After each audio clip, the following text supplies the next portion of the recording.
الله الرحمن الرحیم. بیا هم د یوې نوې ویډیو په وړاندې کولو سره نجیب الله زیرک د پښتو ژبې یوټیوب چینل ته ښه راغلاست. خدای د ټول برته روغ جوړ صحت کلمو پرتن وي. ملګرو، په دې ویډیو کې تاسو ته زه د میسنجر اپډیټ ښایم چې میسنجر کې د اپډیټ کول وروسته کوم تغیرات راغلي دي او څومره خوندور او څومره جالب تغیرات دي. نو تاسو که چیرته خپل میسنجر نه اپډیټ کړی نو مهرباني وکړئ لومړی تاسو خپل موبایل پلی سټور ته لاړ شئ. پلی سټور باندې کلیک وکړئ، له هغې وروسته دلته ورته ولیکئ چې میسنجر. نو په دې ځای کې به تاسو ته د اپډیټ نشان درکړي. دلته به تاسو ته لیکلي وي چې اپډیټ. نو په اپډیټ باندې به کلیک وکړئ نو تاسو به مستقیما چیرته بوځي میسنجر اپډیټ پروسه به شروع شي. نو دا چې ما مخکې خپل میسنجر اپډیټ کړی دی، نو اوس راځو کوم تغیرات په دې میسنجر کې راغلي دي. نو راځم زه میسنجر خلاصوم. لومړی تاسو ملګرو دغه اپشن ګورئ چې دغه په اولډ یا په پریویس یا په تیر ورژن کې دغه اپشنان نشته. تاسو دلته ګورئ ملګرو، لومړی چارټس دی.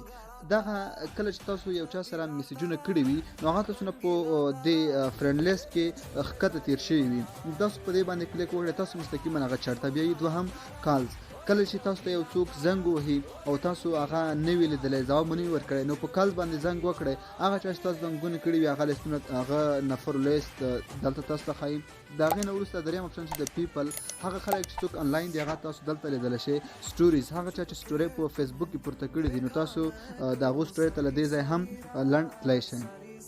بل اپډیټ چې کوم په میسنجر کې راغلی دی، تاسو ملګرو دلته وګورئ. زه راځم دې نفر سره زه چاټ کوم، دلته په د ټیکسټ باکس باندې کلیک کوم. له هغې وروسته چې دلته تاسو کوم شیپ ګورئ په دې باندې به کلیک وکړئ، دغه شیپ باندې. نو کله چې تاسو دلته کلیک وکړئ له هغې وروسته به تاسو راشئ دغه لاوډ سپیکر ته به راشئ. دا چې تاسو ګورئ دا باندې به هم کلیک وکړئ. دغه دی ملګرو، دغه نوی اپډیټ راغلی دی. نو تاسو کولی شئ خپلو ملګرو یارانو دوستانو ته دغه د میسیج په ډول ورولېږئ. هر یو ایکن چې دی خپل مفهوم ترې افاده کولی شئ، خپل مفهوم ترې اخیستلی شئ. تاسو دلته ګورئ اوازونه هم لري، دغه اواز یې ګورئ. هغې نه وروسته دغه هم اواز ګورئ.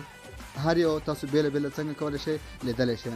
د هغې نه وروسته بل مهم تغییر چې دی په نوي یا په اپډیټ میسنجر کې چې کوم تغییر راغلی دی هغه تاسو د وایس میسیج تیرول دی. یعنې په تیر ورژن کې تاسو به کله چې میسیج پلی کولو دا ښکاره خبره ده چې په میسنجر کې تر یو منټ نه پورته میسیج نشي کولی.